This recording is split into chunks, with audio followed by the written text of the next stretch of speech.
All right, welcome back, everyone. It's me, Troy Bachman, again, and I'm joined this time by Nick Scarsey, NCR's Political Operations Director. For those of you unable to join us for our earlier discussions on local housing affordability, that's okay. We're going back to the local level this afternoon to look at how the ongoing COVID-19 pandemic has impacted how associations and realtors engage with economic development and real estate practices in their areas. Over the next few minutes, we'll be hearing from GADs, AEs, and other special guests on these topics. We want to hear from you too. This is meant to be interactive, so if you'd like to speak or ask a question, just signal us by using the raise hand feature. We'll also be monitoring the chat.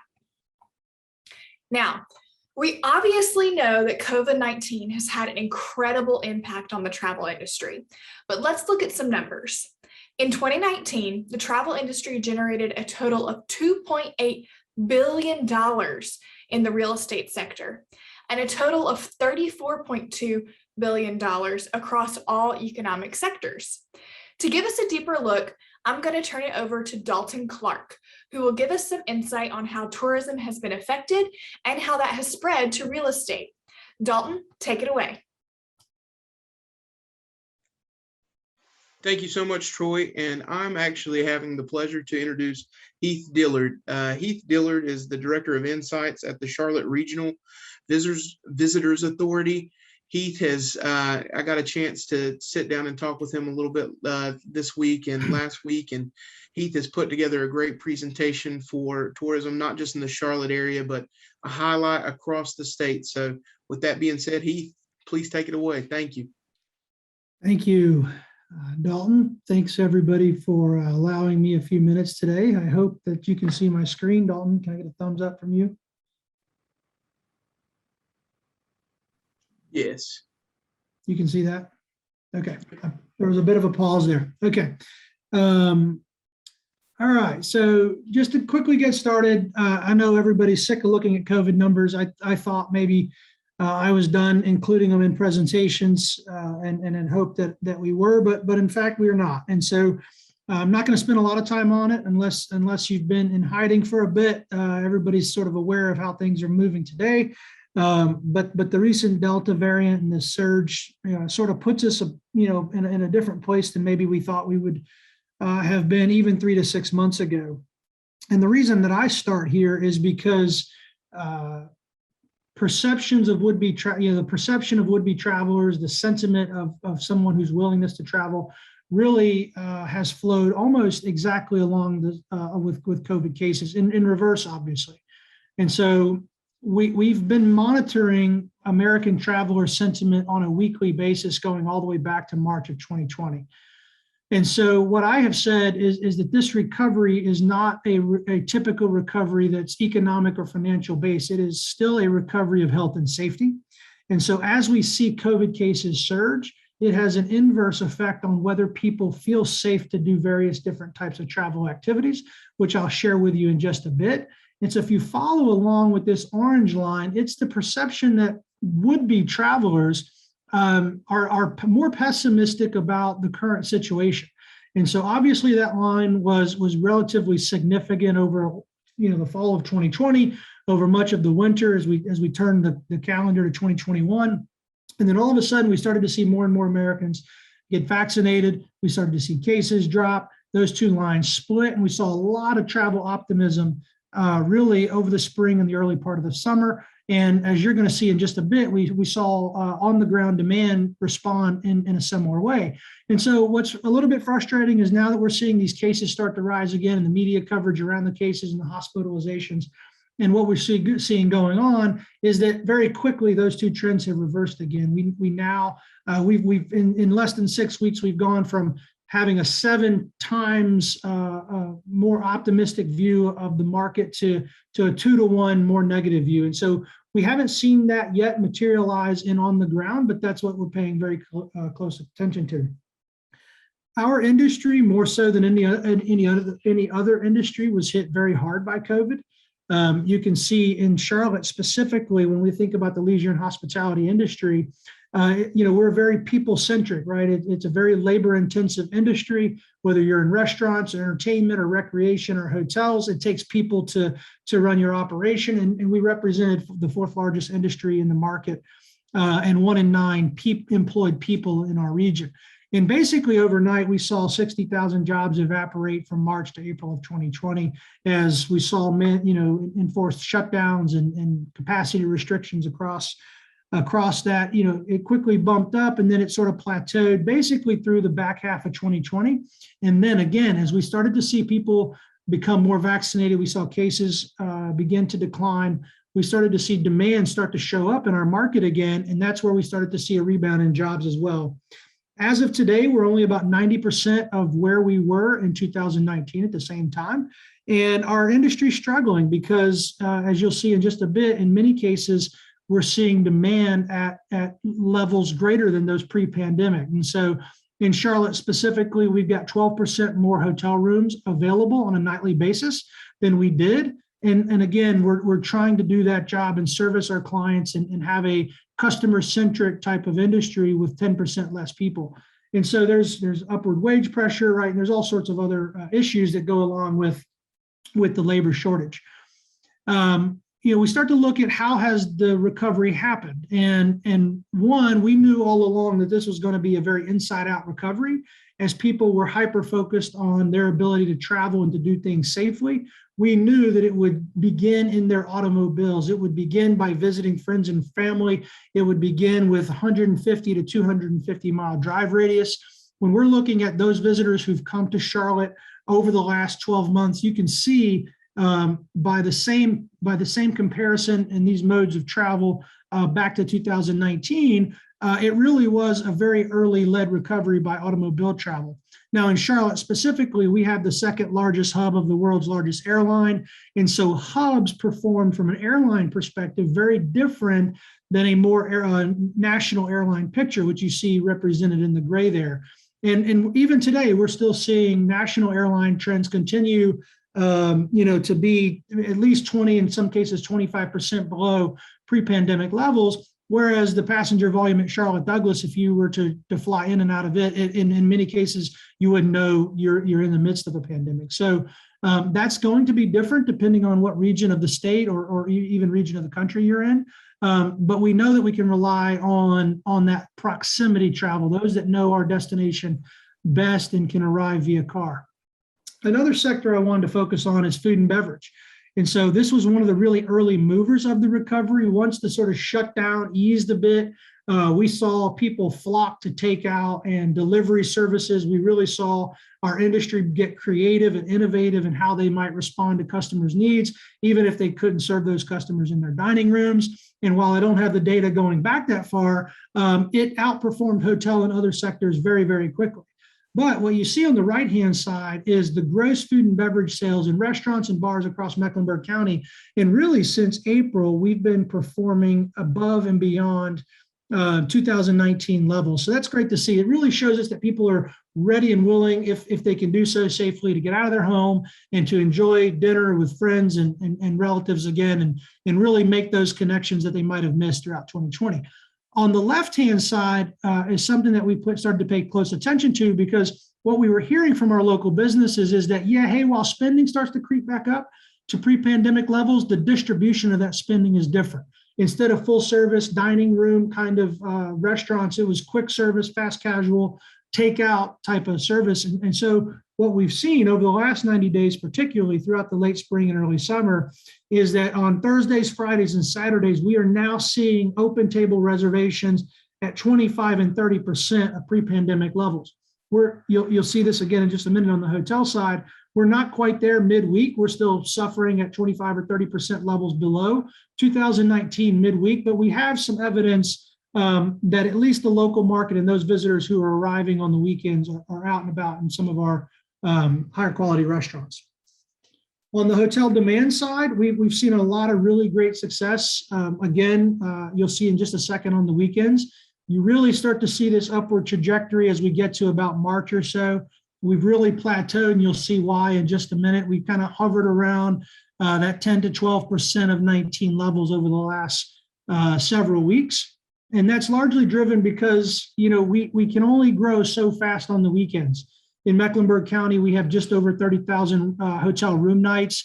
We are routinely seeing 23, 24, in several cases, 25,000 hotel room nights sold on weekends. The Saturday that you're looking at to the far right, we were fortunate to host Clemson University and the University of Georgia for the Labor Day kickoff college football game, record-setting crowd in Bank of America Stadium, and record-setting single-day hotel rooms sold in Mecklenburg County. We saw almost 29,000 hotel rooms sold on Saturday night of Labor Day weekend. But on the other side of that is we're not seeing a lot of growth. The many large office employers that have delayed return to work plans, return to office plans, I should say. The slow buildup of group travel has really plateaued what we can really see weekday, and that's really why you're seeing those discrepancies. So as we start to turn the page and look forward, we think back to those COVID cases and the rise that we see there, and where we're going to find growth. It's going to be much of the same for the next couple of months. People still feel really comfortable doing stuff like being in our outdoor parks. So if you're in an area that's very heavy outdoor, beaches, mountains, national parks, state parks, the lakes, rivers, those kind of things, those things have thrived. Beach destinations, mountain destinations, in many cases are at record years through 2020 and 2021. On the flip side, if you're in a more urban environment, which you'll see here in just a bit, if you're a market that relies very heavily on international travel, you're going to continue to struggle more maybe than your peer set. And so I won't spend a lot of time. This is a really busy chart. But the point that I really want to make here is really on the far right. And the difference is that we're seeing those more rural, less dense areas of our country perform better than urban. And some of that is because urban destinations have been built on luxury and upper upscale kind of product that's more geared towards corporate travel, more geared towards conference and convention, and the kind of travel that's just not really happening in a material way yet. And so I know you guys are going to talk about this a little after I'm done. So I really wanted to end here and sort of segue into that. But it's really the role that short-term rentals has started to play in travel and tourism. I have the ability to see short-term rentals from Airbnb, VRBO, and HomeAway, not only in our market, but really across the state. And I'll sort of focus you in on the middle just a bit. And this really compares the performance of short-term rentals in the Charlotte market comparatively by month through July of this calendar year to their hotel counterparts. And so while we saw a significant increase from January to July in hotels, we've routinely seen short-term rentals outperform their previous performance really throughout the pandemic. And in some of our outer reaches of the Charlotte market, the areas along the lakes and some of our suburban and ex-urban counties, we actually saw short-term rental basically take over the accommodations revenue in that particular market. And so while this still isn't a really big share of the accommodation sector in Charlotte, I know it's a big share in many of the other destinations throughout the state. And it's the fastest growing share that we are seeing ourselves. And you can see that on the supply side. We are finding that people may get into short-term rentals to take advantage of a specific event like the Clemson Georgia game. And then they realize how easy it is to put it up on the platform, take a trip themselves, and start earning some income on one of their own properties, whether they rent it or own it, and do those kind of things. So anyway, I'll stop there. Happy to take any questions or lead you into your next subject. Heath, thank you so much. We greatly appreciate that insight. Real quick before we move on, just wanted to give a brief second for either of my colleagues, Janice Smith-Watkins or Mr. Mike Buttram, to chime in if they would had anything that Heath might have missed. Otherwise, I will turn it back over to Troy. This is Janice. I just wanted to mention that he was spot on pretty much with what's happened in the Greensboro area as well as High Point. Both of them are two different cities, but we've seen a lot of those dips and ups and downs as well. Everybody preferred Mike's area, and I see Mike has joined us there. I'll let him speak. Well, it's interesting. Asheville area, Buncombe County, not so much the western counties, a little bit different, but in Buncombe County tracks the same numbers that Heath put up pretty closely. But I suspect the popularity of both of these cities, probably mirror each other. However, on the housing side, the pandemic has created a boom for Asheville and Buncombe County housing. And if you put it in perspective, the median days on market in 2018 was 24, 2019 was 26, 2020 was 30, and early 2021, it's 6 days. Wow. So, and multiple offers, but the people coming into Western North Carolina from used to be Florida, but now it's Midwest, New England. They're coming from all over. And the pandemic has created a different environment. Yeah. And I That did it want to has.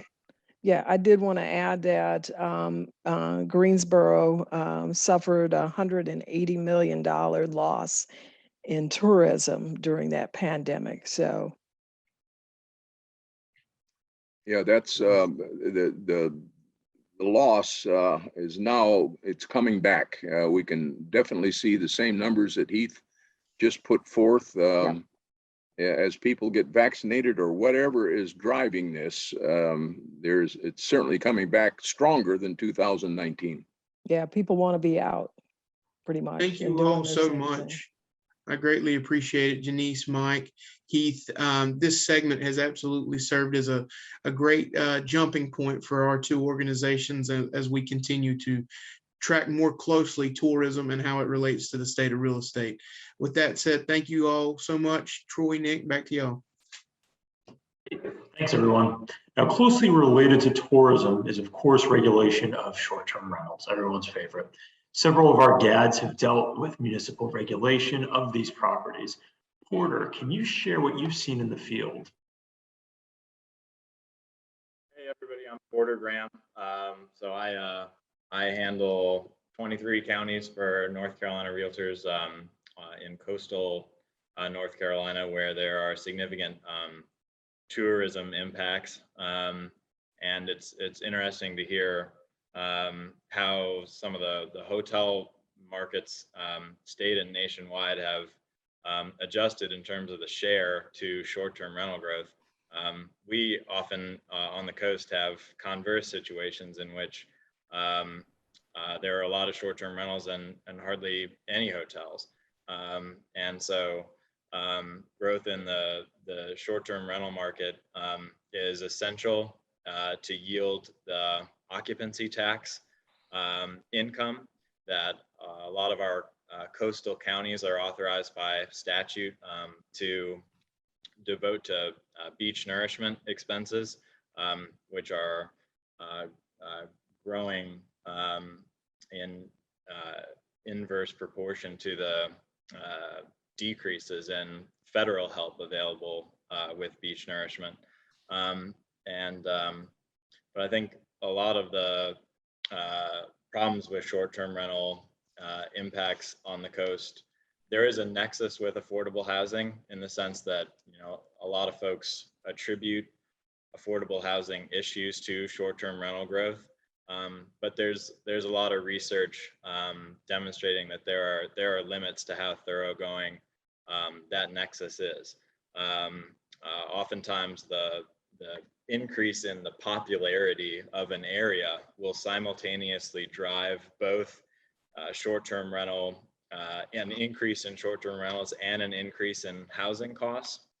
And economists have found that in a lot of that research, there aren't appropriate econometric controls to avoid attributing those sort of resulting housing cost increases explained by popularity to the short-term rentals. So those cost increases get erroneously captured as short-term rental increases a lot of the time.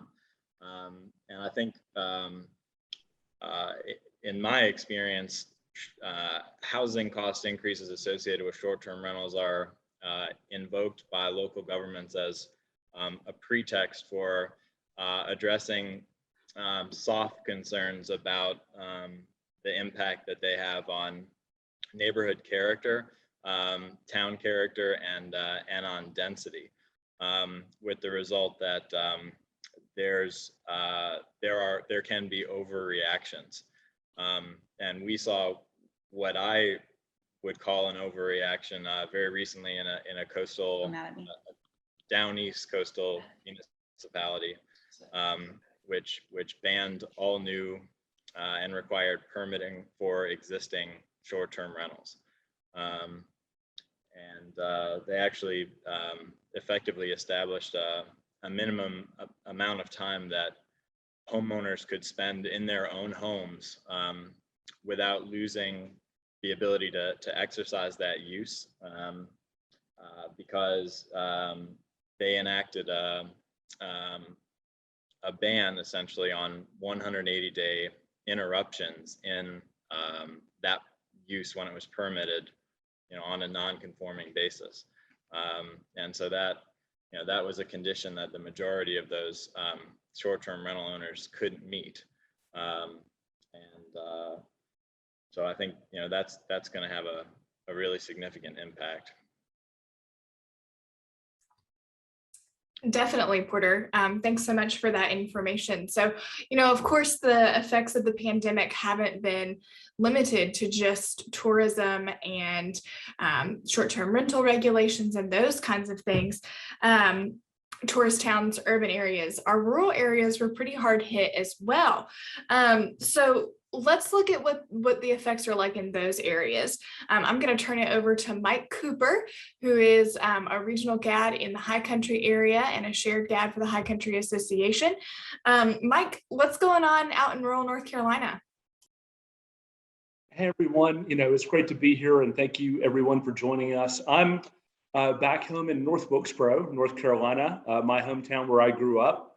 And, it's wonderful to be back here. Before COVID, I was living in Raleigh and I was working in state government. And a few months into the pandemic, like a lot of people, I started to get homesick and to miss the mountains and to miss, a lot of the charms of rural and small town living. And so I took this job with NC Realtors and I bought a house several months ago. And I'm not alone in relocating and moving to the country during the pandemic. And you're seeing a lot of that anecdotally across North Carolina with a lot of our associations, particularly out west. It's interesting, before COVID, if you'd asked people what the biggest issue in North Carolina was, pretty often you would hear the rural-urban divide, that there was these two divergent paths for North Carolina, that you had these fast-growing cities, Raleigh and Charlotte, Asheville to some extent, Greensboro, Wilmington, Winston-Salem, and then you had sort of the more rural counties around that, Eastern North Carolina, Western North Carolina, that had grown up on furniture manufacturing, on textiles, on agriculture. And as those industries started to fade away, a lot of young people were going off to college and then not coming back and then relocating to the cities. And, there was some population loss in a lot of our rural counties and, some economic transition. But now it's interesting. I think COVID has changed so much of that almost overnight, with what's going on. I don't know about most folks, but before 2020, I had been on Zoom one time for an interview for a fellowship. That's the first time I'd been on Zoom, was at the end of 2019. Now it's a daily fact of life. And that is sort of part of the new normal. Looking at statistics before the pandemic, 5% of Americans work from home full time. During COVID, it's been over half of Americans work from home at some point.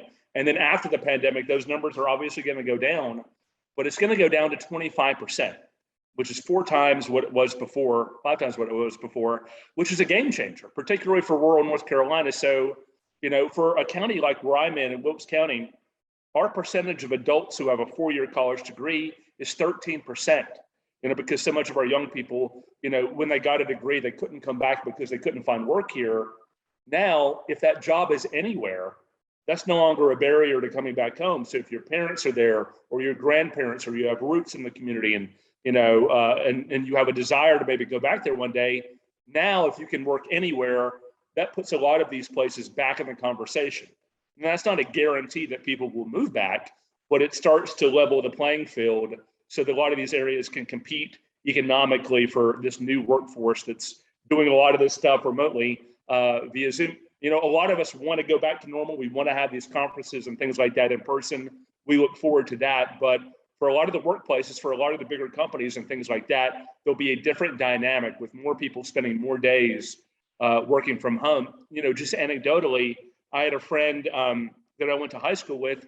I was in the coffee shop the other day, just in the coffee shop. She lives in Nashville. She works for a recording company in Nashville, but she was in the coffee shop working that day. Didn't have to take a day off from work to come and visit her family, her parents. She could still work remotely. So it gives these new opportunities for folks to visit, to spend time, perhaps even move to rural North Carolina. And we have so much to offer here. When you talk about our quality of life, the outdoor economy, our scenery, the Blue Ridge Parkway in Western North Carolina, the coast out east, there's a lot to offer in rural North Carolina. And so now, the climate, the scenery, things like that, that gives us an advantage. And now the big issue is broadband. As most of the folks on here are fully aware, as I said before COVID, the biggest issue in North Carolina was the rural-urban divide. After COVID, it's going to be the digital divide. And it's going to be getting folks access to broadband, making sure that our young people going to school, have those capabilities and things like that. So that's got to be a huge policy goal going forward. But, I think that we're going to look back and we're going to think that life really changed again in North Carolina in 2020 and 2021. And that can only stand to benefit places like Wilkes and Rutherford and McDowell and Surrey that I represent out west. So we know that places like Asheville and Boone are doing well and thriving with universities and things like that. But for some of these other communities, we have nowhere to go but up, and we're looking forward to the future. So that's my take. Awesome. Thanks so much.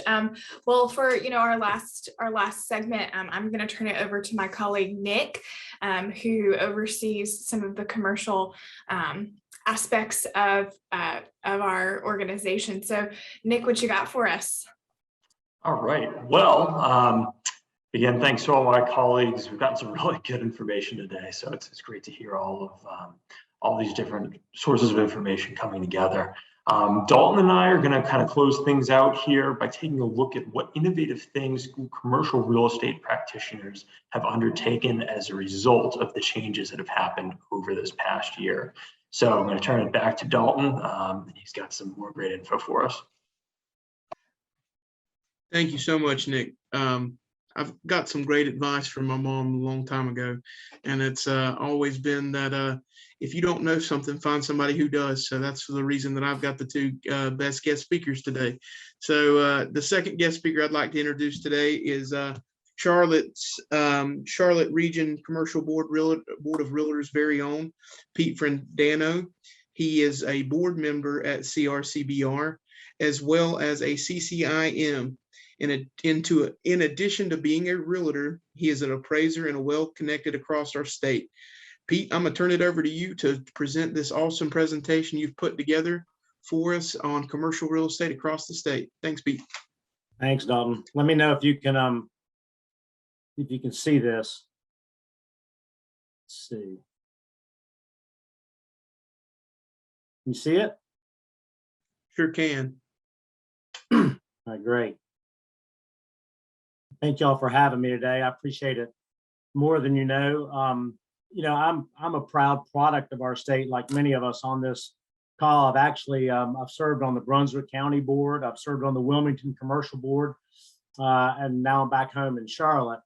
I was a corporate guy forever and bounced around the globe some, but I think we'd all agree that no matter where we go, there's no place like home.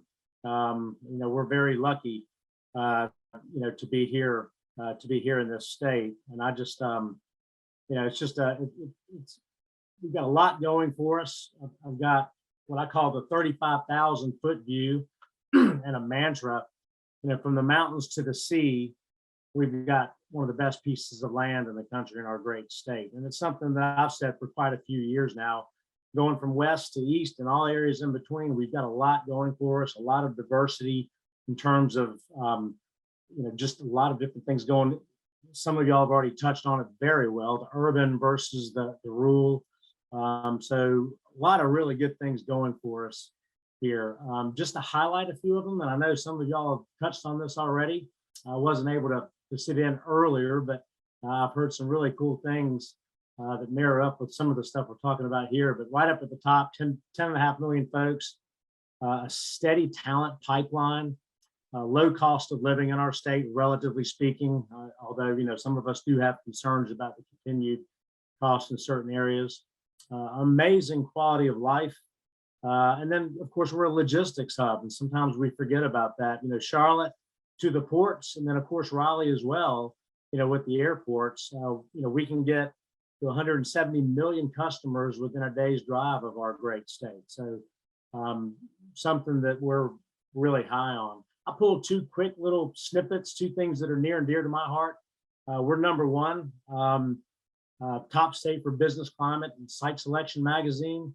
And then we're consistently in the top 5, as most of you all know, better than anybody, in net domestic migration. So just, again, a lot of good things going for us here. A report from the field commander, what we are seeing coming out of the pandemic. Some of y'all have already alluded to some of the supercharged sectors in our industry, certainly residential across the state. I'm here in Charlotte. Michael had mentioned what was going on up in Asheville. I know Brunswick County, North Carolina, last year had a forever record in unit sales.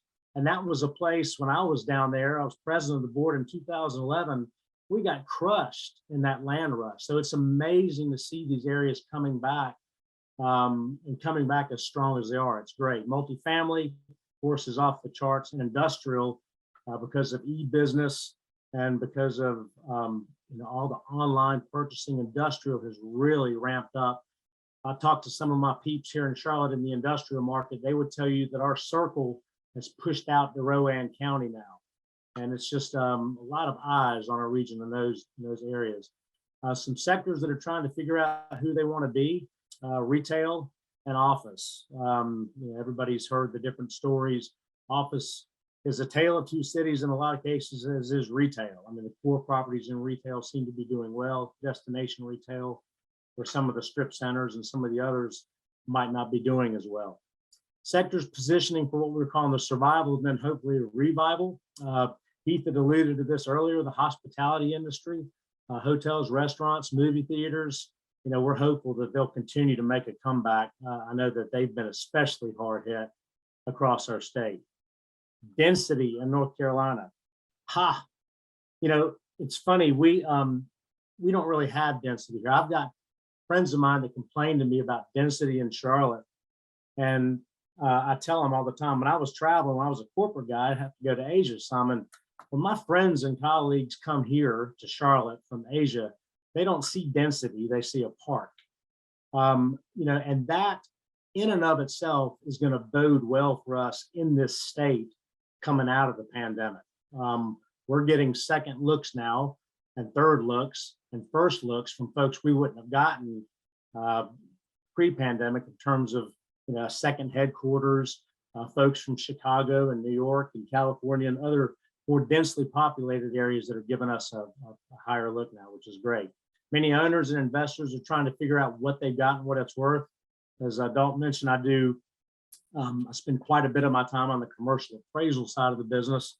And I've never seen that side of the business as busy as it is. Our competitive firms who we have really good relationships with, they're seeing the same thing. Everybody's trying to figure out what they've got, what it's worth, repositioning of assets. We're seeing some retail converted to last mile distribution, some of that what we call the Amazon effect. So interesting times for sure. So what's all this mean? Well, for those of us in the business, and that's all of you here, it means opportunities for the vigilant. Keep your ear to the rail, partner with your economic development folks, partner with a commercial colleague if you're a residential person or vice versa. But we continue to think there are going to be opportunities for the vigilant in our great state. a few abbreviated field reports. I canvassed some of my commercial real estate colleagues across our great state for you today, and I'm going to touch on some of their some excerpts from some of their detailed notes to me. James Milner and Jason Burke in Western North Carolina. James is in Boone, Jason is in Asheville, and you'll see some common themes here. Supply demand issues. You can see they pointed out industrial rents and industrial inventory is extremely hot. Zero drive-through sites available that are priced within a reasonable range. I thought that was interesting. We are seeing extremely strong upward price pressure in certain sectors of our business. Sellers concerned about tax issues, and then the lack of labor that's hurting so many different sectors of our industry, like the hospitality and the restaurant business. Tim Lichtenstein, my friend Tim over in the Triad area, he mentioned multifamily, again, very strong. The secondary and tertiary effect, we are definitely, I've sent some folks out of Charlotte. It's gotten so crowded for deals at times here that chasing returns, it's difficult. So I've sent deals from here to other places around the state where it's still hot, but maybe not as supercharged as the football some of the institutional investors are trying to dive for here. And then Tim also mentioned the downtown metro areas are slow to come back. In Charlotte, it's very similar. We're starting to see a clawback there, which is great. Jay Taylor and Beverly Keith, my colleagues over in the Triangle industrial market, again, you see a common theme, very strong. Multifamily, very strong. They mentioned office. Jay mentioned he thinks that the office is going to be in full recovery by 2022. I hope he's right. He's probably on target with that. Again, back to the lack of density that we have in our state. We're certainly seeing some push out from the urban cores, but we think we're going to backfill some of that by some of the higher density cities around the country. And then again, he mentioned retail being a mixed bag as well, with grocery anchored centers doing really well, essential retail doing really well, and non-core properties that have kind of struggled. This is me, yours truly. We're a very similar story to Raleigh. Industrial market is over the top, supercharged. Multifamily market is doing very well. Office is certainly struggling. We've got some law firms, as an example, in downtown Charlotte that will not go back into the towers yet. We've got certain companies, large companies that that some of them are pulling their employees back, some of them aren't. Some of them are doing hybrid. It's going to be really interesting to see where all this shakes out.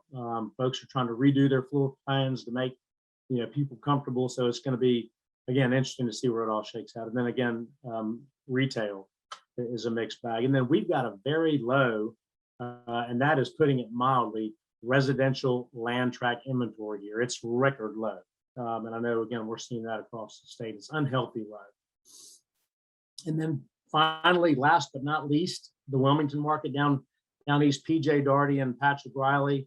One of the points that PJ, I think, pointed out was core retail like Mayfair. If you've been to Wilmington, you may have been to the Mayfair Center. It's a great open air destination retail venue. They've held their own. COVID has certainly had an impact on timing and permits. We ran into that here. We actually put a group together here in Charlotte comprised of attorneys and commercial real estate practitioners and others to talk about the log jam because of the skeleton crew and because of some of the I want to be careful with what I say, some of the outdated business processes we have. It's really cast a light on that. And most of our municipalities agree. And so we're all trying to figure out ways to make sure that hopefully we don't go through this again, but if we do, how do we make sure that we keep the pipeline flowing? And then they also mentioned that proposed tax policies have investors nervous. So in summary, sing it with me. Nothing could be finer than to be in Carolina, right? I mean, our fundamentals here, our bones are great. Most of us commercial real estate practitioners understand that housing is the engine that drives the train. We need more inventory. And I get a duh. I mean, everybody knows that. That's in the news, and it's certainly here. Most of us in the commercial real estate sector, we don't see a slowdown in net immigration near, mid, or long term. It's not to say that, down to those the bullet points below that: threats, monetary policy, fiscal policy, the what we don't know factors, the black swan events couldn't happen, another COVID-19, of course, but we think that we're positioned fundamentally in our state better than most states. And certainly we don't want our other brother and sister states to hurt, but we're very fortunate and just have a great story to tell. And again, opportunities for the vigilant. So here's some lessons that I've learned along my little journey, a few suggested action items, otherwise known as things I like to remind myself. Focus on our circle of control. What can we control? What can we influence? Remember that, hey, in this business, if you're in this business and y'all are all, everybody on this Zoom call today is in the business, we're all endurance athletes in business life, we're all of it. The valleys and the uphill climbs are going to come. And how do we treat, face, attack, and react to those valleys and uphill climbs, and then run our own race. Our state's got its own race, which is great. What's your race? What's your region's race? Who can you help run in their race? And then finally, just keep in mind that it's a marathon and a sprint. Some folks like to say it's a marathon, not a sprint. The key to me is recognizing when you're in a marathon. Sometimes we forget that we're in a marathon, and that can get you in trouble. But if you keep in mind that you're in a marathon, you can adjust your pace and you'll have a higher probability of getting over the finish line. So that's my little talk today. Thank y'all so much for having me. Thanks to our government affairs team and NC Realtors team. Y'all do a great job for us, watching the gate for us while we're all sleeping at night. And we appreciate you guys and appreciate all my colleagues. Thank y'all. Pete, thank you so much. That was a great way to wrap out an exciting day of state of real estate. I hope everyone is not only motivated to come back tomorrow, but also get out there and help someone buy something or help someone sell something. That's all I've got. Nick, if you have anything else, I'll flip it back to you.